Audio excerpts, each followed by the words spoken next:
سیدنا حسین رضی اللہ تعالی عنہ کے بارے میں ان کی شہادت کیسے ہوئی اور آج دنیا میں جھوٹ کیسے پھیلایا گیا ہے اور اس کی حقیقت کیا ہے۔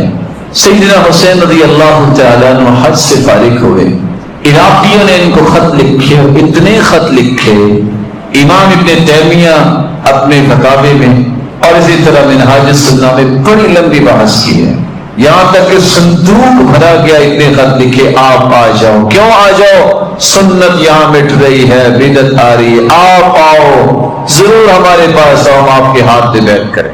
سیدنا حسین نے جانے کا ارادہ کیا، لڑائی کے لیے نہیں، قتال کے لیے نہیں۔ اگر یہ کفر اسلام کی جنگ ہوتی تو کوئی صحابہ پیچھے رہتا؟ بولے نہیں، وہ تو گئے تھے کہ لوگ بلا رہے ہیں، لیکن یہ عراقی اور کوفی ظالم غدار نے کے لیے انہوں نے شہید کر دیا۔ جب جانے لگے عبداللہ بن عمر رضی اللہ تعالیٰ نے کہا آپ نہ جاؤ، آپ کے علم میں ہے آپ کے والد کو بھی ان ظالموں نے شہید کیا، باپ کو شہید کیا تھا، یہ آپ کے ساتھ بھی دھوکہ کریں۔ نتیجہ کیا نکلا؟ کہا وہ بلا رہے ہیں، جانا ہے۔ اور سیدنا حسین کی شخصیت کیسی تھی، کون ان کے سامنے اس طرح دم مارتا؟ فرزدق شاید کہتا ہے میرا جی چاہتے میں سواری کے سامنے لیٹ جاؤں اگر آپ رک جائیں، کیونکہ مجھے پتا ہے وہ غدار لوگ ہیں، آپ ان کے پاس نہ جائیں۔ مسلم بن عقیل جو سیدنا حسین رضی اللہ تعالیٰ عنہ کے بھائی تھے، ان کو پہلے بھجوایا تھا، انہوں نے کہا تھا کہ آپ آ جائیں، لوگ بہت پسند کرتے ہیں، لیکن جو ہی روانہ ہو گئے راستے میں ہی اس بات کی خبر ملی کہ مسلم بن عقیل کو شہید کر دیا گیا ہے، ہانی بن عروہ کو شہید کر دیا گیا ہے، اور پیغام دینے والے نے پیغام دیا کہ مسلم بن عقیل بھائی کا پیغام ہے کہ اب یہاں نہ آنا، یہ ظالم ہیں اور یہ آپ کو بھی نقصان دیں گے۔ اور ہانی بن عروہ کے گھر میں تھے مسلم بن عقیل، اور اس ظالم نے عبید اللہ بن زیاد نے ان کو شہید کر دیا۔ جب یہ پیغام پہنچا تو سیدنا حسین رضی اللہ تعالی عنہ یہ جنت کے شہزادے وہاں یہ فیصلہ کرنے لگے کہ اب کیا کیا جائے۔ بھائی نے بھی پیغام دے دیا اور حقیقت یہ ہے وہ شہید بھی کر دیے گئے۔ ابھی اس بارے میں سوچ و بچار تھی کہ عبید اللہ بن زیاد ظالم کی طرف سے شمر نامی انسان جو ہے اس نے لشکر لیا اور ان کا گھیرا تنگ کر دیا، اور چاہتا کیا تھا کہ میں غلام بنا کے آپ کو لے جانا چاہتا ہوں وہاں۔ سیدنا حسین رضی اللہ تعالیٰ عنہ نے 3 آپشن پیش کیے۔ کہا پہلی بات تو یہ ہے میں واپس جانا چاہتا ہوں حجاز، ارض حجاز، نہیں تو میں کسی جگہ بھی مسلمان جو جہاد کر رہے ہیں میں ان کے صف میں شامل ہونا چاہتا ہوں، نہیں تو میں یزید کے پاس جاؤں گا اور اس کے ہاتھ پہ بیعت کروں۔ سب سے بڑا مسئلہ یہ تھا کہ اگر یہ یزید کے پاس چلے گئے تو عبید اللہ بن زیاد اس مجرم کی گردن بھی اڑے گی اور سب کی گردن اڑے گی، لیکن وہاں ہی کوئی لڑائی کا ان کا ارادہ نہیں تھا۔ ان ظالموں نے گھیرا تنگ کیا، پھر اپنا دفاع کرتے ہوئے سیدنا حسین رضی اللہ تعالی عنہ شہید کر دیے گئے۔ اور جب یہ بات یزید تک پہنچی تو یزید نے کہا لعن اللہ ابن جمرہ، اللہ لعنت کرے ابن جمرہ عبید اللہ بن زیاد پہ، اس نے یہ کیا کر دیا۔ سیدنا حسین کے بھائی بتاتے ہیں کہ انہوں نے اسے دیکھ بھال کی اور مدینے تک پہنچایا، اور سیدنا حسین رضی اللہ تعالی عنہ کا سر مبارک مدینے لایا گیا، ان کے جسم کو جسد خاکی کو وہیں دفنایا گیا۔ اور جب مدینہ میں سیدنا حسین رضی اللہ تعالی عنہ کے سر کو لایا گیا، اس سر مبارک کو عمر بن سعید اور بنو امیہ کے لوگ جمع تھے، جو ہی جب یہ سر مبارک پہنچا بکا اور رونا دھونا شروع ہوا کہ یہ کتنا بڑا ظلم ہو گیا ہے۔ اور اس وقت عمر بن سعید نے کہا تھا کاش اس بارے میں ہمیں خبر نہ ملتی ہے کتنا بڑا ظلم ہے۔ یہ تھا وہ قصہ۔ آج بھی آپ کربلا کو نیٹ پہ تلاش کریں، دیکھیے وہ علاقہ کہاں آتا ہے کہ سیدنا حسین ادھر جا رہے تھے، یا وہ کربلا اور کوفے کی طرف، کربلا سے کوفے کی طرف آ رہے تھے یا دوسری طرف جا رہے تھے۔ کہاں کربلا آتے آپ کو کہانی خود کھل جائے گی۔ جو کام ظالم عبید اللہ بن زیاد نے کیا، رسول کے اس پھول کو شہید کیا، ظلم کیا، اس کو اٹھا کے معاویہ رضی اللہ تعالیٰ عنہ کے بیٹے یزید پہ لگا دیا جاتا ہے، جبکہ حقائق دنیا کے اندر بہت ساری کتابیں ہوں گی، کسی کتاب میں آپ کو یہ بات نہیں ملے گی کہ سیدنا حسین رضی اللہ تعالیٰ عنہ کو یزید نے شہید کیا یا کروایا۔ محرم کے پیغامات کیا ہیں؟ ایک مسلمان کو یہ مہینہ کیا پیغام دیتا ہے؟ ایک مسلمان کو یہ مہینہ کیسے گزارنا چاہیے؟ شاعر کی یہ بات سمجھنے والی ہے۔ شاعر کہتا ہے اِنَّا لَنَفْرَحُ بِالْأَيَّامِ نَقْطَعُهَا، ہم شاید خوش ہوتے ہیں کہ ہماری زندگی کے اتنے سال مکمل ہو گئے، حالانکہ اس انسان کو علم ہونا چاہیے وَكُلِّ يَوْمٍ مَضَى يُدْنِي مِنَ الْأَجَلِ، سال تو مکمل ہو گیا لیکن ہر آنے والا دن، ہر مکمل ہونے والا دن تمہیں تمہاری موت کے قریب کرتا جا رہا ہے۔ فَعْمَلْ لِنَفْسِكَ قَبْلَ الْمَوْتِ مُجْتَهِدًا، اس لیے ان ایام کو جو باقی بچے ہیں اس میں اپنے عمل کو اللہ کے سامنے پیش کرو، کوشش کرو اچھے اعمال اللہ کے پاس پہنچیں۔ الیہ یصعد الکلم الطیب والعمل الصالح یرفع، اچھی باتیں بھی اللہ تک پہنچتی ہیں، نیک اعمال بھی پہنچتے ہیں۔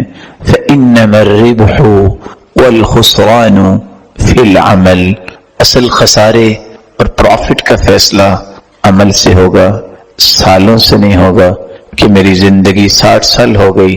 یہ کہو کہ 60 سال میری زندگی کے ختم ہو گئے، یہ مت کہو کہ میری عمر اس وقت 70 سال ہوگی، یہ کہو کہ میری زندگی جو اللہ نے لکھی ہے میں نے 70 سال گزار لیے، اب باقی نہ جانے کتنے باقی ہیں۔ رسول اللہ صلی اللہ علیہ وسلم کے اس تربیتی پیکج کو جب ہم دیکھتے ہیں، جو تربیتی پیکج جس کے ذریعے آپ صلی اللہ علیہ وسلم نے صحابہ کی تربیت کی، تو اس مبارک مہینے کا پہلا پیغام یہ ہے، نئے سال کا آغاز ہو رہا ہے، ہمیں سب سے پہلے اپنا محاسبہ کرنا چاہیے۔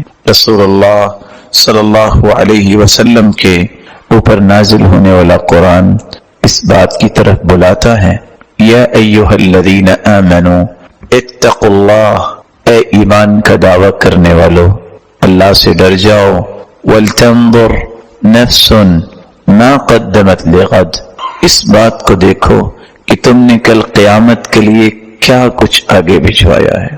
ہر جان یہ سوچے وہ وقت آنے والا ہے، وہ وقت قریب ہے جب ایک چٹیل میدان میں پوری کائنات کو جمع کیا جائے گا، ایسا چٹیل میدان لا تری فیہ عوجا ولا امتا، نہ کوئی اونچ نیچ ہوگی کوئی چھپ سکے، نہ وہاں کوئی درخت ہوگا، نہ وہاں کوئی پہاڑ ہوگا، پوری کائنات میدان محشر میں جمع ہوگی۔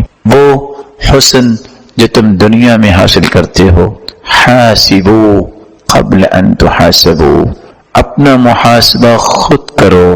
سیدنا عمر رضی اللہ تعالیٰ عنہ کہا کرتے تھے اس سے پہلے کہ تمہارا محاسبہ قیامت کو کیا جائے، وَتَزَيَّنُوا لِلْعَرَضِ الْأَكْبَرِ، آج تم دنیا میں بھی زینت اور حسن اختیار کرتے ہو، لباس پہن کر، جوتا پہن کر، بالوں کو بنا کر، لیکن قیامت کا دن آنے والا ہے کہ تمہارے جسم پہ کوئی لباس نہیں ہوگا، تمہارے پاؤں میں کوئی جوتی نہیں ہوگی، تمہارے بال بکھرے ہوئے ہوں گے۔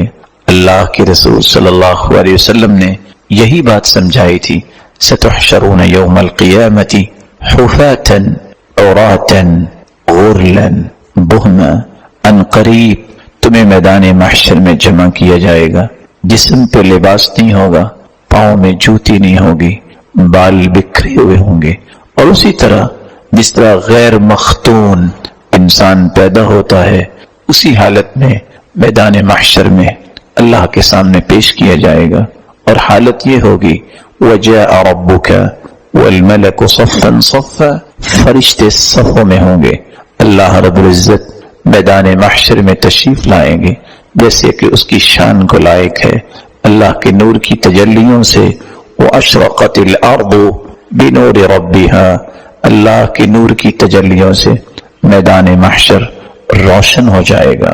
جب یہ بات اللہ کے رسول صلی اللہ علیہ وسلم نے بتائی تو سیدہ عائشہ پریشان ہوئی، کہتی ہیں یا رسول اللہ صلی اللہ علیہ وسلم الرجال والنساء ينظر بعضهم الى بعض، ساری زندگی تو ہم نے پردہ کیا، ہم نے اپنی عزتوں کی حفاظت کی، اپنی عصمتوں کو چھپایا، کیا قیامت کے دن کوئی لباس نہیں ہوگا؟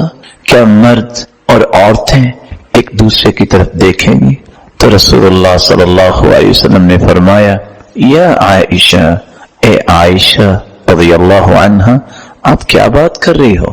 الامر اشد من ان یہمہم ذاک، معاملہ تو اس سے بھی بڑا ہوگا، کسی کو ہوش ہی نہیں ہوگی کہ ہم کہاں کھڑے ہیں، سب کچھ بھول چکے ہوں گے۔ وَتَرَى النَّاسَ سُكَارَى وَمَا هُمْ بِسُكَارَى، لوگ یوں محسوس ہوگا جیسے نشہ کیا ہوا ہے، لیکن انہوں نے نشہ نہیں کیا ہوگا۔ ایک وقت آئے گا یکون الناس کالفراش المبثوث، اس طرح پتنگوں کی طرح گرے ہوں گے لوگ، لیکن ایک وقت آئے گا سب کی صفیں بنائی جائیں گی، نیک لوگوں کی صف، انبیاء کی صفیں، اولیاء کی صفیں، علماء کی صف، فرشتوں کی صفیں۔ اللہ رب العزت ایک ایک انسان کے ساتھ مخاطب ہوں گے۔ ان ربکم یحاضر ولیس بینہ وبینہ ترجمان ولا حجاب، ایک وقت آنے والا ہے اللہ رب العزت ہر انسان سے ہم کلام ہوں گے، کوئی ترجمانی کرنے والا نہیں ہوگا، کوئی ٹرانسلیٹر وہاں نہیں ہوگا، ولا حجاب، کوئی پردہ بھی نہیں ہوگا۔ آج دنیا میں کوئی بات صحیح بیان نہیں کر سکتا، کہتے ہیں فلاں کی مدد لے لیتے ہیں، وہ کلیریفیکیشن صحیح دے سکتا ہے، فلاں کو بلا لیتے ہیں، وہ آرگیو اچھا کر لیتا ہے، فلاں کو بلاتے ہیں، اس کے پاس لینتھ ایکسپیرینس ہے، ڈیبیٹ اچھی کرتا ہے۔ قیامت کے دن ہر شخص نے اپنا حساب خود دینا ہے۔ وَلَيْسَ بَيْنَهُ وَبَيْنَهُ تُرْجُمَانٌ وَلَا حِجَابٌ، کوئی پردہ بھی نہیں ہوگا اور کوئی ترجمانی کرنے والا بھی نہیں ہوگا۔ اور پہلا سوال یہ ہوگا، جب تک 4 سوالوں کے جواب نہیں دے گا اس وقت تک قدم نہیں اٹھا سکے گا۔ لا تزول قدم عبد حتى يسأل عن 4، جہاں انسان کھڑا ہے کھڑا ہی رہ جائے گا۔ سوال کیا ہوں گے؟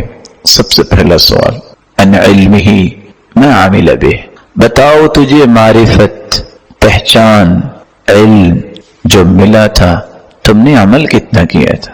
وعن عمره فيما افنى، تجھے زندگی کی نعمت دی تھی، تیری صبحیں، تیری شامیں، تیری ظہریں اور تیری عصریں اور تیری راتیں کہاں گزرتی تھی۔ وعن شبابه فيما ابلى، تو نے جوانی کو کھپایا کہاں تھا۔ وعن ماله من اين اکتسب، بتاؤ ذرا یہ مال تیرے پاس آیا تو کہاں سے آیا تھا۔ وفيما انفقه، اور بتاؤ مال تو آ گیا پھر تم نے خرچ کہاں کیا تھا۔ سوالات ہوں گے، جوابات دینے پڑیں گے اور اللہ دکھائیں گے سب کچھ۔ ایسی کتاب جب ام سلمہ رضی اللہ تعالی عنہا نے یہ سنا کہ عورتیں اور مرد بغیر لباس کے میدان محشر میں جمع ہوں گے تو وہ رونے لگ گئی، کہتی ہیں وا سوءتا وا سوءتا، ہائے کاش کیا بنے گا، بے لباس ہو جائیں گے قیامت کو۔ تو رسول اللہ صلی اللہ علیہ وسلم نے فرمایا یا ام سلمہ، اے ام سلمہ تم کیا کہہ رہی ہو؟ شغل الناس، لوگ تو مشغول ہوں گے۔ قلت وما الذي يشغلهم یا رسول اللہ صلی اللہ علیہ وسلم، سرتاج رسول کون سی مشغولیت قیامت کو؟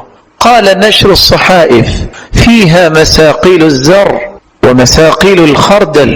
اے ام سلمہ حالت یہ ہوگی کہ لوگ پسینے میں ہوں گے، یکون الناس على قدر اعمالهم في العرق، اپنی بد اعمالیوں کی وجہ سے میدان محشر میں پسینے میں ہوں گے۔ منهم من يكون الى كعبي، کسی کا پسینہ اس کے جسم سے نکلا ہوا اتنا ہوگا کہ اس کے ٹخنے پسینے میں ہوں گے۔ ومنهم من يكون الى ركبتي، اور کسی کا پسینہ اس کے گھٹنے تک ہوگا. ایک لمحے کے لیے سوچئے جسم میں کتنا پسینہ نکلے گا کہ گھٹنے گھٹنے تک پانی کی طرح پسینہ ہو جائے گا. وَمِنْهُمْ مَنْ يَكُونُ إِلَى حِقْوَيْ اور کسی انسان کا پسینہ اس کی کمر تک ہوگا.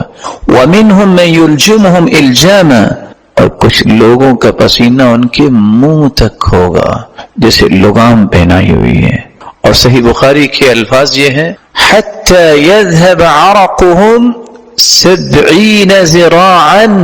فٹ کی بات نہیں ہے، 70 ہاتھ پسینے میں وہ شخص ڈبکیاں لے رہا ہوگا. کچھ ایسے بھی بدبخت ہوں گے.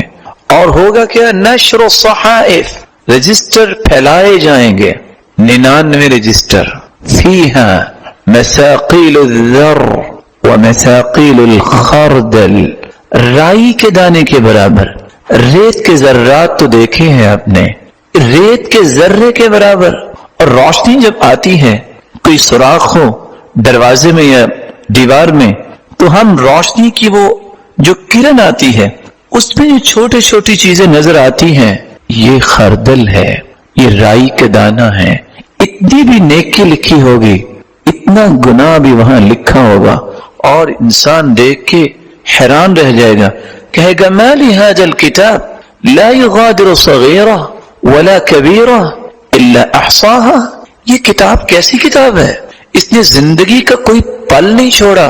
اس نے ہر چھوٹی نیکی، ہر چھوٹے گناہ، ہر بڑی نیکی، ہر بڑے گناہ سب کو محفوظ کیا ہوا ہے. پوری کائنات کے سامنے یہ محاسبہ ہوگا. حاسبوا قبل ان تحاسبوا، اپنا محاسبہ کر لو نئے سال کے آغاز میں، اس سے پہلے کہ تمہارا وقت آ جائے، محاسبے کا وقت نہ ملے، اور پھر پوری دنیا کے سامنے تمہارا محاسبہ کیا جائے. اور حدیث یہ کہتی ہے من نوقش الحساب فقد عذب، جس کا مناقشہ ہو گیا حسابات کا. آج ایک نہیں، جب کمپنیز اور انڈسٹریز اور فیکٹریاں، جب حکومت یہ فیصلہ کرتی ہے کہ فلاں فلاں لوگوں کو حاضر کیا جائے، پوچھئے ان پہ کیا گزرتی ہے، کیسے میں حساب پورے کروں گا. ٹیکسز کے مسائل، نہ جانے کون کون سے اندھیرے اجالوں میں تبدیل کرنے پڑیں گے، کن کن راہوں کو جو خفیہ تھیں واضح کرنا پڑے گا، کلیریفیکیشن دینی پڑے گی. قیامت کے دن جس کا محاسبہ ہو گیا فقد عذب، وہ مارا گیا. اس محاسبے کی تیاری سب سے پہلا پیغام ایک مسلمان نئے سال میں داخل ہوتے وقت، نئے سال کے آغاز میں اپنا محاسبہ کرتا ہے. وَلْتَنْظُرْ نَفْسٌ مَا قَدَّمَتْ لِغَدْ، یہ سوچ لے جتنی زندگی گزری کیسے گزاری ہے. آج کاروباری شام کو اپنا کاروبار بند کرتا ہے تو جمع تفریق کر کے اٹھتا ہے، پروفٹ کیا ہوا، لاسز کیا ہوئے، اس وقت کرنٹ سچویشن کیا ہے، اور ڈیٹیل تیار کرتا ہے. کبھی میں نے اور آپ نے یہ بھی سوچا کہ آج میری زندگی کے اتنے سال مکمل ہو گئے، ان سالوں میں نے کمایا کیا ہے، پایا کیا ہے اور کھویا کیا ہے. اور آیت کا حسن دیکھیے، اللہ تعالیٰ نے اس لیے ایک نہیں 2 مرتبہ ایک ہی آیت میں کہہ دیا وَاتَّقُوا اللَّهَ یا ایھا الذین آمنوا اتقوا اللہ. ایمان والو، محاسبہ کرنا چاہتے ہو تو اس کا طریقہ یہ ہے تقوی اختیار کرو. وَلْتَنْظُرْ نَفْسٌ مَا قَدَّمَتْ لِغَدْ، ہر جان یہ دیکھے اس نے کل کے لیے آگے کیا بھیجا ہے. پھر فرمایا وَاتَّقُوا اللَّهَ، اور اللہ سے ڈر جاؤ. یہ تقوی ہی انسان کا اصل محاسبہ ہے. ان اللہ خبیر بما تعملون، بے شک اللہ تعالی خبرگیر ہیں جو بھی تم کرتے ہو. تمہارے ایک ایک عمل، ایک ایک قول، ایک ایک تصور، ایک ایک تخیل اور ایک ایک سوچ اور فکر سے وہ ذات واقف ہے. اس لیے کبھی دھوکے میں نہ پڑنا کہ شاید میری کچھ باتیں چھپی ہوئی ہیں. یہ کہو تیرے رب کی رحمت کتنی وسیع ہے، تم پہ اس نے اپنی رحمت کی چادر ڈالی ہوئی ہے، اور لوگوں کو ان گناہوں کا پتہ نہیں ہے. اور کہنے والے نے اس لیے سچ کہا تھا واللہ لو علموا قبیح سریرتی لأبى السلام علی من یلقانی. اللہ کی قسم، اللہ نے جو میرے گناہوں، غلطیوں، کوتاہیوں اور کمیوں پہ چادر ڈالی ہوئی ہے، اگر لوگوں کو پتہ چل جائے تو اللہ کی قسم مجھ سے کوئی سلام کرنے کے لیے بھی تیار نہ ہو. لیکن سترت معایبی ومخالبی وحلمت عن سقطی وعن طغیانی. لیکن میرے مالک یہ تیری رحمت ہے، تو نے پردہ ڈال دیا، تو نے درگزر کیا، تو حلیم ہے، تو بردبار ہے، تو مجھے پھر بھی موقع دے رہا ہے میں اپنی اصلاح کر لوں، میں اپنے راستے درست کر لوں، اپنی زندگی کے زاویوں کو روشن بنا لوں. ان تمام پہلوؤں میں اتق اللہ، تقوی کو بنیاد بنا لوں. اللہ رب العزت ہمیں اپنا محاسبہ کرنے کی توفیق عطا فرمائے. اس مہینے کا دوسرا پیغام، اگر آپ خوبصورت زندگی کا آغاز کرنا چاہ ہی رہے ہیں، محاسبہ کر رہے ہیں، تو پھر توبہ کر لیجئے. اپنے گناہوں کی توبہ، اپنی غلطیوں کی توبہ، اپنی خطاؤں کی توبہ. لیکن یاد رکھیے گا یہ توبہ اس وقت تک قابل قبول نہیں جب تک اس میں 7 شرائط مکمل نہیں ہوں گی. سب سے پہلی شرط اخلاص. اگر اللہ کو راضی نہیں آپ کرنا چاہتے، لوگوں کو ہاتھ اٹھے دکھانا چاہتے ہیں، لوگوں کو بتانا چاہتے ہیں کہ میں بہت توبہ کرنے والا ہوں، میں تو بہت دعا کرنے والا ہوں، پھر بھی توبہ قبول نہیں ہو. کیونکہ اللہ کے رسول صلی اللہ علیہ وسلم کا فرمان ہے ان اللہ لا يقبل من العمل الا ما كان له خالصا وابتغي به وجهه. اللہ تعالی صرف وہی عمل قبول فرماتے ہیں جو خالص اللہ کی رضا کے لیے کیا جائے اور اللہ کو راضی کرنے کے ساتھ ساتھ اس کو ہی اپنے عمل کا محور و مرکز بنا کے عمل پیش کیا جاتا ہے. کہ میرے مالک، جیسا کہ عمر رضی اللہ تعالیٰ عنہ کہا کرتے تھے، اللہم اجعل هذا العمل خالصا لوجهك. اللہ اس میرے عمل کو خالص اپنے لیے خاص کر دے. ولا تجعل فيه لأحد نصیبا. میرے مالک، میرے اس عمل میں دنیا میں سے کسی کا حصہ نہ رکھنا. 100% اپنی رضا کے لیے اس عمل کو قبول فرما لے. دوسری بات، جب تک کوئی شخص بدعت میں ملوث ہے، بدعات کا مرتکب ہے، بدعات ایسا پہلو جس کو قرآن نے بیان نہیں کیا، کسی حدیث نے بیان نہیں کیا، موقع تھا، اسباب تھے، لیکن اللہ کے رسول نے وہ کام نہیں کیا، صحابہ نے نہیں کیا. اس کام کو دین بنا کے، نیکی سمجھ کے، عمل صالح سمجھ کے، اللہ کا قرب سمجھتے، عبادت سمجھ کے، ریاضت سمجھتے، خیر خواہی سمجھ کے دین میں شامل کر دیا جائے، یہ بدعت ہے. اور حدیث یہ کہتی ہے ان اللہ احتجر التوبہ عن کل صاحب بدعہ. لوگوں، اللہ تعالیٰ نے توبہ قبول نہیں کرنی اس شخص کی جو شخص بدعتی ہے. 1699 نمبر صحیح الجامع کی روایت اور 162 نمبر سلسلہ صحیحہ کی یہ روایت پیغام دیتی ہے مسلمانوں کو. مسلمانوں، توبہ قبول کروانا چاہتے ہو، بدعت کو چھوڑ دو. من عمل عملا لیس علیہ امرنا فہو رد. جس شخص نے کائنات کا کوئی بھی فرد، کوئی بھی عمل کرے، اگر وہ سنت کے موافق نہیں، حدیث کے موافق نہیں، رسول اللہ صلی اللہ علیہ وسلم جو ذات کے اعتبار سے بھی اعلیٰ، بات کے اعتبار سے بھی اعلیٰ، عمل کے اعتبار سے بھی بے مثال، جب تک ان کی طریقے کے مطابق عمل نہیں ہوگا فَهُوَ رَدٌ أي مردود، وہ مردود ہے، اس کی کوئی قیمت نہیں، وہ اللہ کے ہاں شرف قبولیت سے نوازا نہیں جائے گا. بلکہ صحیح بخاری اور صحیح مسلم کی روایت ہے من احدث فی امرنا هذا ما ليس منه فهو رد. جس نے قرآن و حدیث سے ہٹ کر کسی نئی چیز کو دین میں شامل کر دیا، وہ اللہ کے ہاں قابل قبول نہیں، مردود ہے۔ اور ایک چوتھی روایت کے الفاظ ہے ان اللہ احتجب التوبہ عن كل صاحب بدعہ حتی یدعها، جب تک انسان بدعت کو چھوڑ نہیں دیتا، ساری زندگی عبادت کرتا رہے، اس کی توبہ کو قبول نہیں کیا جائے گا۔ تو پہلی شرط، جب تک اخلاص نہ ہو، جب تک بدعت کو چھوڑا نہیں جائے گا، توبہ قبول نہیں ہوگی۔ توبہ کی قبولیت کی تیسری شرط، رسول اللہ صلی اللہ علیہ وسلم نے فرمایا ان العبد اذا اعترف ثم تاب تاب اللہ علیہ، بندہ جب اعتراف کرتا ہے، کس کے سامنے؟ اللہ کے سامنے۔ اقرار کرتا ہے، کس کے سامنے؟ اللہ کے سامنے۔ میرے مالک، میں اعتراف کرتا ہوں، میں اقرار کرتا ہوں، مجھ سے یہ گناہ ہوا، مجھ سے یہ غلطی سرزد ہوئی، میں خطا کار ہوں۔ یہ اعتراف اللہ کو پسند آتا ہے، اللہ اس کی توبہ کو قبول فرماتے ہیں۔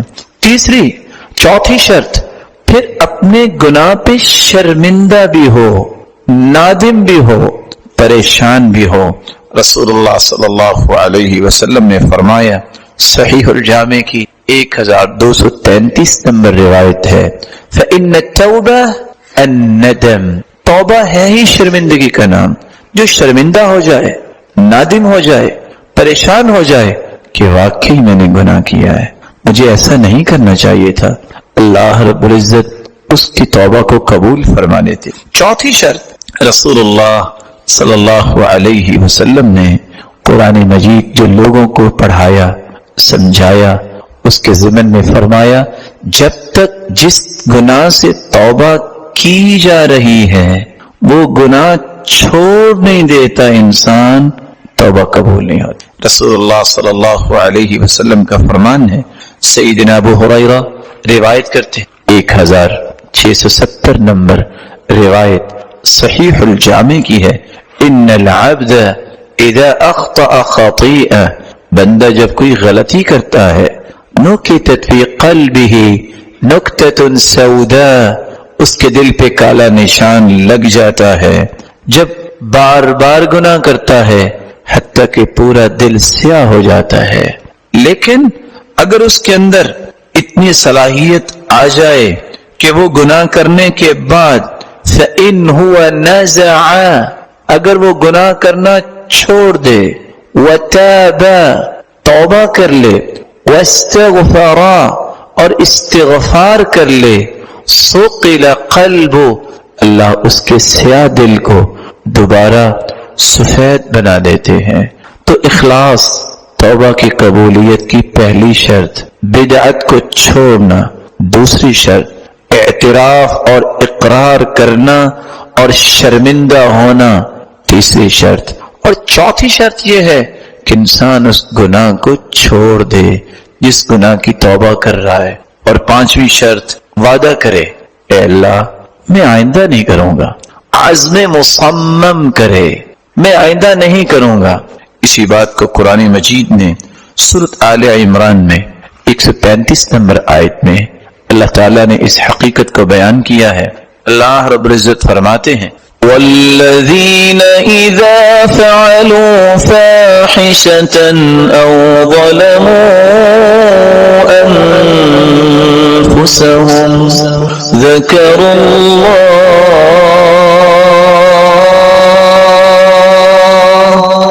فَاسْتَغْفَرُوا لِذُنُوبِهِمْ وَمَنْ يَغْفِرُ الذُّنُوبَ إِلَّا اللَّهُ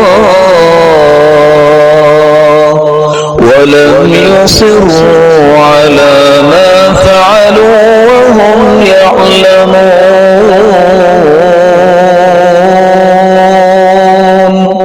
وَالَّذِينَ إِذَا فَعَلُوا فَاحِشَةً، اور وہ لوگ جو کسی فحاشی کا ارتکاب کر بیٹھتے ہیں، او ظلموا انفسهم، یا اپنی جانوں پہ ظلم کر بیٹھتے ہیں، ذکر اللہ، سب سے پہلے اللہ کا ذکر کرتے، فاستغفروا لذنوبهم، پھر اپنے گناہوں کی بخشش طلب کرتے ہیں، ومن یغفر الذنوب الا اللہ، اور ان کو یقین ہوتا ہے کہ گناہ صرف اللہ ہی بخشیں گے، وَلَمْ يُصِرُّوا، چوتھا کام اصرار نہیں کرتے، پھر دوبارہ گناہ نہیں کرتے، بار بار گناہ نہیں کرتے، عزم آئندہ نہیں ہوگا میرے مالک، ایک مرتبہ مجھے معاف کر دے، عَلَى مَا فَعَلُوا وَهُمْ يَعْلَمُونَ۔ چھٹی شرط یہ ہے، انسان جب تک برے دوست نہیں چھوڑتا، برا معاشرہ نہیں چھوڑتا، بری گیدرنگ نہیں چھوڑتا، اس کی توبہ ہونے کے باوجود پختہ نہیں رہتی۔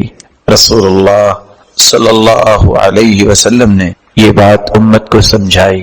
ایک 99 انسانوں کا قاتل کسی پادری کے پاس جاتا ہے اور کہتا ہے هل لی من توبہ، کیا میری توبہ قبول ہو جائے گی؟ میں 99 انسانوں کا قاتل ہوں۔ اس نے کہا اتنے بڑے ظالم اور توبہ کی بات کر رہے ہو؟ اس نے جب یہ بات سنی تلوار نکالی، اس کا بھی سر قلم کر دیا، 100 کا قاتل بن گیا۔ پھر اسے خوف آیا، پھر کسی عالم کے پاس گیا جس کے پاس علم تھا، پوچھتا ہے هل لی من توبہ، کیا میری توبہ قبول ہوگی؟ اس نے کہا کیوں نہیں، اللہ کی رحمت بہت وسیع ہے، لیکن ایک کام کرنا پڑے گا، ائت قریۃ کذا و کذا فانہم یعبدون اللہ، فلاں بستی میں چلے جاؤ، یہ غلط لوگوں کو چھوڑ دو، غلط معاشرہ چھوڑو، یہ غلط تعلق چھوڑو، فلاں بستی میں چلے جاؤ، فانہم یعبدون اللہ، وہ لوگ خالص اللہ کی عبادت کرنے والے۔ وہ گھر سے نکلا، کیا تڑپ ہے؟ توبہ قبول ہو جائے۔ گھر سے نکلتا ہے، چلنا شروع کرتا ہے، فأدرکہ الموت، راستے میں ہی اسے موت نے آ لی، گر گیا۔ نہ اس نے کوئی نماز پڑھی، نہ اس نے کوئی عبادت کی، موت راستے میں آ گئی۔ فاختصمت الملائکہ، فرشتوں کا جھگڑا ہو گیا۔ کچھ فرشتے کہیں یہ روح جنت کا مہمان، جنت کی مہمان بننی چاہیے۔ دوسرے فرشتے کہے کیوں؟ اس نے تو کوئی عمل ہی نہیں کیا۔ اللہ نے ایک اور فرشتہ بھیج دیا اور حکم دیا فیصلہ کرواؤ۔ فیصلہ کیسے ہوا؟ قیسوا بینہما، پیمائش کرو، جسد خاکی جہاں پڑا ہے پیمائش کرو، کیا نیک لوگوں کے قریب اس کا جسد خاکی ہے یا بد لوگوں کے قریب ہے؟ پیمائش کی گئی، حتی وجداہ الی ہذہ اقرب بشبر، جب پیمائش کی گئی صرف ایک بالشت اس کا جسد خاکی نیک لوگوں کے قریب تھا، فیصلہ ہو گیا یہ جنت میں جائے گا۔ جب تک نیک لوگوں کا ساتھ انسان نہیں اختیار کرتا، برے لوگوں کو چھوڑتا نہیں ہے، وہ اپنی توبہ پہ پختہ رہ ہی نہیں سکتا۔ لوگ تانے دے دلا کر واپس لے آتے ہیں برائی پہ، لیکن جواب وہ دینا چاہیے جو موسیٰ علیہ السلام نے دیا تھا۔ جب فرعون کو دعوت دینے گئے تو موسیٰ علیہ السلام کو فرعون نے کہا وَفَعَلْتَ فَعْلَتَكَ الَّتِي فَعَلْتَ وَأَنْتَ مِنَ الْكَافِرِينَ، جانتے ہو خود تو تم ایک بندے کو مار کے قتل کر کے بھاگے اور مجھے آج دعوت دے رہے ہو؟ تو موسیٰ علیہ السلام نے کیا فرمایا؟ قَالَ فَعَلْتُهَا إِذًا وَأَنَا مِنَ الضَّالِّينَ، میں نے جب یہ کام کیا اس وقت پیغمبر نہیں تھا، اب مجھے اللہ نے پیغمبر کا درجہ دے دیا، میں اب نبی ہوں، اس لیے آپ کو میری بات سننی ہے۔ اس وقت میں گم راہ تھا، مجھے راستے کا پتہ نہیں تھا، تو میں نے تو چھڑانے کے لیے اس کو ہٹایا، قتل کرنا میرا مقصود تو نہیں تھا، لیکن میں اس وقت پیغمبر ہوں، یعنی میں ان اعمال کو چھوڑ چکا ہوں۔ رسول اللہ صلی اللہ علیہ وسلم نے صحابہ کی جب تربیت کی تو پہلے غلط ماحول چھڑایا۔ اس لیے احمد ابن حرب کہا کرتے تھے عبدت اللہ 50 سنہ، لوگوں 50 سال ہو گئے مجھے عبادت کرتے، فما وجدت لذت العبادہ حتی ترکت 3 اشیاء، لیکن 50 سال میں مجھے عبادت میں لذت نہیں آئی، مٹھاس نہیں آئی، چاشنی محسوس نہیں ہوئی، حلاوت کو محسوس نہیں کر سکا جب تک میں نے 3 چیزیں چھوڑ نہیں دیں۔ ترکت صحبت الفاسقین حتی وجدت صحبت الصالحین، میں نے فاسقوں کو چھوڑا، برے لوگوں کو چھوڑا، اللہ نے نیک لوگوں کا ساتھ دے دیا، میری عبادت میں لذت آ گئی۔ ترکت رضا الناس، میں نے لوگوں کو راضی کرنا چھوڑ دیا، صرف رب کو راضی کرنا شروع کیا۔ حتی قدرت ان اقول الحق، اللہ کا انعام کیا ہوا؟ جب میں نے رب کو راضی کرنا شروع کیا تو میری زبان پہ اللہ نے حق بات کو جاری کر دیا، جس سے میری زندگی میں لذت آ گئی۔ ترکت لذت الدنیا فوجدت لذت الآخرہ، میں نے دنیا کی لذتوں کو ٹھوکریں مار دیں کہ مجھے دنیا کی لذتیں نہیں چاہیے۔ لذت وہ ہے جو اللہ کی اطاعت میں رہ کے حاصل کی جائے، لذت وہ ہے جو اللہ اور اس کے رسول کے فرامین کی روشنی میں انسان کو حاصل ہو۔ اللہ نے مجھے دنیا کی لذتوں سے بھی محروم نہیں کیا، اخروی لذتوں کو بھی پہچاننے، ان سے آشنائی نصیب فرما دی۔ اس لیے چھٹی شرط، جب تک انسان برا ماحول نہیں چھوڑتا تو یہ تانے دینے والے کیا کہیں گے؟ جب انسان کسی نیکی کی طرف راغب ہوتا ہے، جب انسان نمازی بن جاتا ہے، جب انسان کسی برائی کو چھوڑ کر اچھے راستے کی طرف آ جاتا ہے، تو لوگ کہتے ہیں اتذکرو کم نغمۃ سمعنا وانت فینا راقص مریب، بھول گئے ہو اکٹھے ہی تو ہم موسیقی سنا کرتے تھے، گانے سنا کرتے تھے، تم ہی تو تھے جو بہترین رقص کیا کرتے تھے، آج تم نیک بن گئے۔ اتذکرو کم خمرۃ شربنا، جانتے ہو کتنی مرتبہ ہم نے اکٹھے شراب پی تھی، آج تم ہی نیک بن گئے ہو، ہم ہی برے رہ گئے۔ این الصلوات التي ترکنا والکفر فی حقنا مزید، اکٹھے ہی تو تھے ہم، نہ تم نماز پڑھتے تھے نہ ہم نماز پڑھتے تھے، آج تم نیک بن بیٹھے ہو، بھول گئے ہو اپنا ماضی۔ یہ وہ تانے ہیں، جب انسان سنتا ہے تو پریشان ہوتا ہے، لیکن پریشان نہیں ہونا چاہیے۔ الکلاب تنبح والقافلة تسیر، قافلہ ہمیشہ سفر جاری رکھتا ہے، اور کہنے والے کی بات کا ترجمہ کیا ہے؟ قافلے کو دیکھ کر بھونکنے والے تو بھونکتے ہی ہیں، اور کہنا وہی چاہیے جو موسیٰ علیہ السلام نے کہا۔ یا پھر صحابہ کرام میں سے ابو مرثد الغنمی رضی اللہ تعالی عنہ، اسلام سے پہلے اناق نامی عورت سے اس کا تعلق تھا، جب مسلمان ہو گئے بھول گئے۔ جب مدینہ سے مکہ گئے، کیوں گئے؟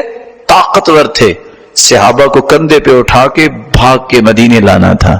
اناق نے دیکھ لیا، کہتی ہے ابو مرثد، فلم یلتفت، ابو مرثد الغنمی نے دیکھا بھی نہیں، کہا جانتے ہو میں کون ہوں؟ کہا اب تمہاری طرف نظر اٹھانا بھی میری نظر کی توہین ہے، تجھ سے ہم کلام ہونا بھی میری گفتگو اور میری زبان کی توہین ہے۔ جب تک یہ انسان ڈیسیژن نہیں لیتا، ختم، مضى ما مضى، جو زندگی گزر گئی، اپنی توبہ کو پکا نہیں رکھ سکتا۔ ساتویں شرط، قیامت سے پہلے توبہ کر لو، موت کی غرغراہٹ سے پہلے توبہ کر لو، موت کی سختیاں شروع ہونے سے پہلے توبہ جو کی جاتی ہے وہ اللہ کے ہاں قابل قبول ہوتی ہے۔ رسول اللہ صلی اللہ علیہ وسلم نے فرمایا، صحیح الجامع کی 2177 نمبر روایت، صفوان بن عسال روایت کے راوی ہیں، ان للتوبۃ بابا، لوگوں اللہ نے دروازہ بنایا ہے توبہ کا، عرض ما بین مصراعی کما بین المشرق والمغرب، اتنا اس دروازے کی چوڑائی ہے جتنا مشرق و مغرب کا فاصلہ ہے، لا یغلق، یہ دروازہ کھلا ہے، یہ دروازہ بند نہیں ہو سکتا۔ کب بند ہوگا؟ لا یغلق حتی تطلع الشمس من مغربها، جب قیامت کا دن ہوگا اس دن یہ دروازہ بند ہو جائے گا۔ ومن مات فقد قامت قیامته، اور یاد رکھنا میرے بھائیو، جو مر جاتا ہے اس کی قیامت اسی دن قائم ہو جاتی۔ اس لیے رسول اللہ صلی اللہ علیہ وسلم نے فرمایا، ان اللہ يقبل توبة العبد ما لم يغرغر، صحیح الجامع کی 1904 نمبر روایت ہے، سیدنا عبداللہ ابن عمر رضی اللہ تعالی عنہ روایت کے راوی ہیں، اللہ توبہ قبول فرماتے ہیں اس وقت تک جب تک موت کی غرغراہٹ شروع نہیں ہوتی۔ انسان کچھ بولنا چاہتا ہے، بول نہیں پاتا، زبان حروف کو باہر پھینک نہیں سکتی، غرغراہٹ ہے، کچھ کہنا چاہتا ہے لیکن کہہ نہیں پاتا۔ دوسری روایت کے الفاظ ہیں، ان اللہ یقبل من تاب الى اللہ قبل ان يغرغل قبل اللہ من. صحیح الجامع کی 6132 نمبر روایت ہے. رسول اللہ صلی اللہ علیہ وسلم نے فرمایا موت کی گڑگڑاہٹ سے پہلے توبہ ہوگی تو قبول ہوگی. علامتیں کیا ہیں؟ یہی وہ سختیاں ہیں موت کی، یہی وہ گڑگڑاہٹ ہے جس سے اللہ کے رسول نے پناہ مانگی. اللہم اعنی علی سکرات الموت، اے اللہ موت کی سختیوں میں میری مدد فرمانا. حالت کیا ہوتی ہے جب انسان کو موت آنے لگتی ہے؟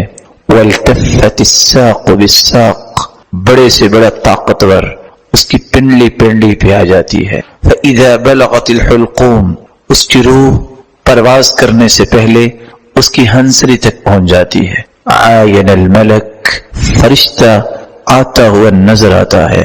جب فرشتے کو دیکھ لیتا ہے انسان پھر کچھ کہنا چاہتا ہے نہیں کچھ کہہ سکتا. عمر بن عاص رضی اللہ تعالی عنہ کہا کرتے تھے مجھے تعجب ہے ایسے بہادروں پر جن کو موت آتی ہے اور بتاتے نہیں کہ موت کیسے آتی ہے، کم از کم کچھ بیان ہی کر دے. ایک وقت آیا جب عمر بن عاص کو موت آ رہی تھی. لوگوں نے کہا لوگوں کے بارے میں تعجب کرنے والے آج تم بتاؤ نا ذرا.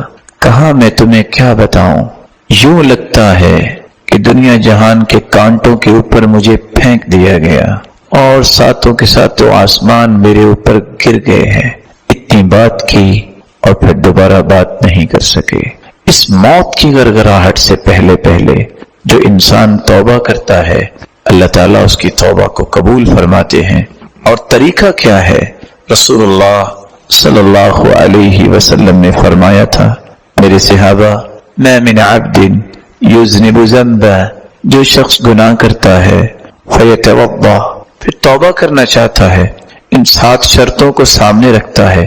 اللہ کی رضا کے لیے توبہ، بدعت کو چھوڑ کر اعتراف کرتا ہے، شرمندہ ہوتا ہے، گناہ کو ترک کر دیتا ہے، عزم مصمم کرتا ہے کہ میں آئندہ نہیں کروں گا، اور موت سے پہلے پہلے یہ کرتا ہے، اٹھتا ہے، وضو کرتا ہے، فیحسن الطہور، اور وضو کو خوبصورت کرتا ہے، ثم یقوم فیصلی رکعتین، پھر وہ کھڑا ہو کے 2 رکعتیں پڑھتا ہے، ثم یقوم فیصلی، پھر وہ کھڑا ہو کے نماز پڑھتا ہے، رکعتین 2 رکعتیں، ثم یستغفر اللہ عز وجل بذلک الذنب، پھر اس گناہ کی توبہ کرتا ہے، الا غفر اللہ لہ، تو اللہ رب العزت جب اس کے ہاتھ اٹھے دیکھتے ہیں اور جب اس کو یہ کہتا اللہ رب العزت سنتے ہیں یا رب یا رب، اتنے الفاظ سنتے ہیں مالک الملک. فرشتوں سے کہتے ہیں میرے فرشتوں دیکھ رہے ہو یہ میرا بندہ علم عبدی ان لہ ربا یغفر الذنوب، آج اس کو پتہ چلا ہے کہ اس کا کوئی رب ہے جو بخشنے والا ہے. عبدی اعمل ما شئت فقد غفر لک، میرے بندے جتنے بھی زندگی میں تو نے گناہ کیے جاؤ میں نے تجھے معاف کر دیا. اس مہینے کا پیغام، اس مقدس مہینے کا دوسرا پیغام، توبہ کیجئے ایسے طریقے سے. التائب من الذنب کمن لا ذنب له، رسول اللہ صلی اللہ علیہ وسلم کا فرمان ہے. 3008 نمبر روایت ہے صحیح الجامع کی. عبداللہ ابن مسعود روایت کے راوی ہے. توبہ کرنے والا پھر اس طرح ہو جاتا ہے جس طرح اس نے زندگی میں کوئی گناہ کیا ہی نہیں ہے. اس مہینے کا تیسرا پیغام، نئی زندگی کا آغاز کیجیے. نئی زندگی کا آغاز کیسے ہوگا؟ سیدنا عبداللہ ابن عباس رضی اللہ تعالی عنہ سے مروی ہے، صحیح الجامع کی 1077 نمبر روایت ہے. اغتنم خمسا قبل خمس، اللہ کے رسول صلی اللہ علیہ وسلم نے فرمایا لوگو 5 چیزوں کو 5 چیزوں سے پہلے غنیمت جانو. کون سی 5 چیزیں؟ حیاتک قبل موتک، زندگی کو موت سے پہلے غنیمت جانو. وصحتک قبل سقمک، بیماری سے پہلے صحت کو غنیمت جانو. وفراغک قبل شغلک، مشغولیت سے پہلے فراغت کو غنیمت جانو. وشبابک قبل حرمک، بڑھاپے سے پہلے جوانی کو غنیمت جانو. وغناک قبل فقرک، فقیری سے پہلے مال و دولت کی نعمت اور تونگری کو غنیمت جانو. کیسے نئی زندگی کا آغاز ہوگا؟ ان 5 چیزوں کے ساتھ 2 خواہشیں کرو. کون سی خواہشیں؟ میں کائنات میں سب سے بڑا عبادت گزار بن جاؤں. دوسری خواہش، مجھے اللہ پوری کائنات سے بڑا امیر بنا دے. ارے یہ بھی کوئی دینی خواہشیں ہیں؟ جی ہاں، یہ دینی خواہشیں ہیں، لیکن پوری کیسے ہوں گی؟ رسول اللہ صلی اللہ علیہ وسلم کا فرمان ہے، صحیح الجامع کی حدیث کا نمبر ہے 100. رسول اللہ صلی اللہ علیہ وسلم نے فرمایا، میرے صحابی، اگر تم چاہتے ہو کہ پوری کائنات میں سب سے بڑا عبادت گزار بن جاؤں، اتق المحارم تکن اعبد الناس، حرام چیزوں سے بچ جاؤ، تجھ سے بڑا کوئی عبادت گزار نہیں ہے. وارض بما قسم اللہ لک تکن اغنى الناس، جتنا کچھ اللہ نے تمہیں دیا ہے اس پر دل کی اتھاہ گہرائیوں سے خوش ہو جاؤ، راضی ہو جاؤ، تم سے بڑا دنیا میں امیر کوئی نہیں ہوگا. اور فرمایا وَأَحَبِّ لِلنَّاسِ مَا تُحِبُّ لِنَفْسِكَ تَكُنْ مُسْلِمًا، مثالی مسلمان بننا چاہتے ہو تو جو اپنے لیے پسند کرتے ہو لوگوں کے لیے پسند کرنا شروع کر دو. وَأَحْسِنْ إِلَى جَارِكَ تَكُنْ مُؤْمِنًا، تم اپنے پڑوسیوں کے ساتھ اچھا سلوک کرو، مثالی پڑوسی بن جاؤ گے. وَلَا تُكْثِرِ الضَّحْكَ، کثرت سے کہا نہ لگایا کرو، فَإِنَّ كَثْرَةَ الضَّحْكِ تُمِيتُ الْقُلُوبَ، کثرت سے کہا لگانے سے دل مردہ ہو جاتا ہے. بلکہ 2 باتیں اور بھی سمجھ لو. اثنان یکرہہما ابن آدم، 2 چیزیں بندے کو پسند نہیں ہوتی. صحیح الجامع کی 139 نمبر روایت ہے. اللہ کے رسول کون سی چیزیں پسند نہیں ہیں؟ یکرہو الموت، بندہ موت کو پسند نہیں کرتا. والموت خیر لہ من الفتنہ، اس کو یہ یقین کرنا چاہیے فتنے میں پڑ جانے سے بہتر یہ ہے کہ وہ اللہ کے پاس چلا جائے. وَيَكْرَهُ قِلَّةَ الْمَالِ وَقِلَّةُ الْمَالِ أَقَلُّ لِلْحِسَابِ، بندہ کہتا ہے تھوڑا مال نہیں ہونا چاہیے، زیادہ ہونا چاہیے، حالانکہ اس مسکین کو پتہ نہیں جتنا مال تھوڑا ہوگا حساب بھی تو تھوڑا ہوگا. اور مال کی 2 مصیبتیں ہیں، کاش کوئی ان 2 مصیبتوں کو سمجھ لے. کوئی شخص اس کو اس نیت سے محبت نہیں کرے گا کہ آخرت کو بھول جائے. ضرورت تو ہے انسان کی. وَلَا تَنْسَ نَصِيبَكَ مِنَ الدُّنْيَا، دنیا کے حصے کو مت بھولیے، یہ قرآن کا حکم ہے. کون سی 2 مصیبتیں ہیں؟ بندہ کروڑوں اور اربوں کا مالک ہو، 1 روپیہ بھی ساتھ نہیں لے جانے دیتے، خالی ہاتھ اس کو قبر میں ڈالتے ہیں. پہلی مصیبت. بڑی محنت کی، بڑی کوشش کی، اتنی ایفرٹس لگائی، مجال ہے کسی درزی کو یہ کہہ کہ اس کی جیب ہی کفن کی رکھوا دے؟ بالکل نہیں. بلکہ کہتے ہیں نہیں کوئی ایسا کام نہیں کرنا. سارے کا سارا مال چھین لیتے ہیں لوگ، یہ پہلی مصیبت ہے. دوسری مصیبت، وہ بیچارہ جاتا خالی ہاتھ ہی ہے، سارا لوگ ہی چھین لیتے ہیں، لیکن قیامت کو اس سارے مال کا حساب لینا بھی اس سے ہی ہے جو لے کے کچھ نہیں گیا، لے تو پچھلے گئے. یہ 2 مصیبتیں اگر کسی کے سمجھ میں آ جائیں تو کوئی مال کے نشے میں دھت نظر نہ آئے، کوئی نشے میں اپنی زندگی برباد کرتا نظر نہ آئے. ان 12 باتوں کے ساتھ رسول اللہ صلی اللہ علیہ وسلم نے 4 باتیں اور سمجھائیں. نئی زندگی کا آغاز کرنا چاہتے ہو 4 باتوں پہ یقین کر لو. جبریل امین آئے اللہ کے رسول صلی اللہ علیہ وسلم کے پاس. صحیح الجامع کی 73 نمبر روایت ہے. اتانی جبریل، جبریل امین آئے اور آ کر مجھے پیغام دیتے ہیں، یا محمد صلی اللہ علیہ وسلم، عیش ما شئت فإنک میت، جب تک آپ زندہ ہیں یاد رکھنا آپ نے بھی اللہ کے پاس جانا ہے. وَأَحْبِبْ مَنْ شِئْتَ، دوسری بات، دنیا میں آپ کو جس سے بھی محبت ہے، سچی ہے یا جھوٹی ہے، امت کو پیغام دے دیا اللہ کے رسول کے ذریعے، اور امت کسی کے ساتھ سچی محبت کرتی ہے، کسی سے جھوٹی کرتی ہے. اور سرتاج رسول کی محبت ایسی محبت تھی جہاں دنیا ساری کی محبت کی صداقت ختم ہوتی ہے، وہاں اللہ کے رسول کی محبت کی ابتدا ہوتی ہے. فرمایا وَأَحْبِبْ مَنْ شِئْتَ فإنك مفارق، اس سے بھی آپ کو محبت ہے، ایک نہ ایک دن تو فراق ہوگا۔ وَاعْمَلْ مَا شِئْتَ فَإِنَّكَ مَجْزِيٌّ بِهِ، جو بھی کوئی عمل کرے گا بدلہ اسی کا ہی ملے گا۔ چوتھی بات، وَعْلَمْ، یقین کر لیجیے، أَنَّ شَرَفَ الْمُؤْمِنِ قِيَامُهُ بِاللَّيْلِ، مومن کی بزرگی اور شرف اس بات میں ہے تہجد پڑھنے والا ہی شان و شوکت والا ہے اللہ کے ہاں۔ وَعِزَّهُ اسْتِغْنَاؤُهُ عَنِ النَّاسِ، آسمانوں میں دنیا میں باعزت وہ ہے جس کی ہر پکار کا رخ اللہ کی طرف ہوتا ہے، جو کشکول گدائی اپنے ہاتھ میں نہیں رکھتا بلکہ اپنی ہر خواہش کا اظہار اپنے رب کے سامنے کرتا ہے۔ یہ 15 باتیں اگر کسی کی سمجھ میں آ جائیں، اس کی نئی زندگی کا آغاز بڑے ہی عمدہ طریقے سے ہوتا ہے۔ چوتھا پیغام اس نئے سال کے آغاز میں اس مہینے کا پیغام یہ ہے، دین اسلام کو ہی اپنی عزت اور عظمت کا منبع و مصدر سمجھیں۔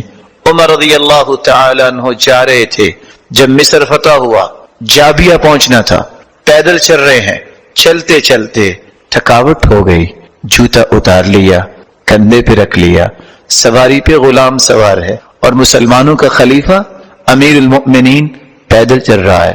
سعد رضی اللہ تعالیٰ عنہ ساتھ تھے، کہنے لگے یا امیر المؤمنین، اے مسلمانوں کے خلیفہ، لوگ کیا کہیں گے؟ ان کے پاس ایٹیکیٹس نہیں ہے، ان کے پاس مینرز نہیں ہے، کندھے پہ جوتا رکھا ہوا ہے۔ عمر چلتے چلتے رک گئے۔ پیغام ہے یوتھ کے لیے، یہ چھوٹی چھوٹی بات پہ کہتی آج ٹرینڈ یہ ہے، آج معاشرے میں ان یہ ہے، ہمیں تو کچھ ٹریڈیشنز کا بھی سامنے رکھنا ہے، کچھ مینرز ہیں، کیا کریں؟ ان ایٹیکیٹس کے بغیر تو ہماری عزت ہی نہیں بنتی۔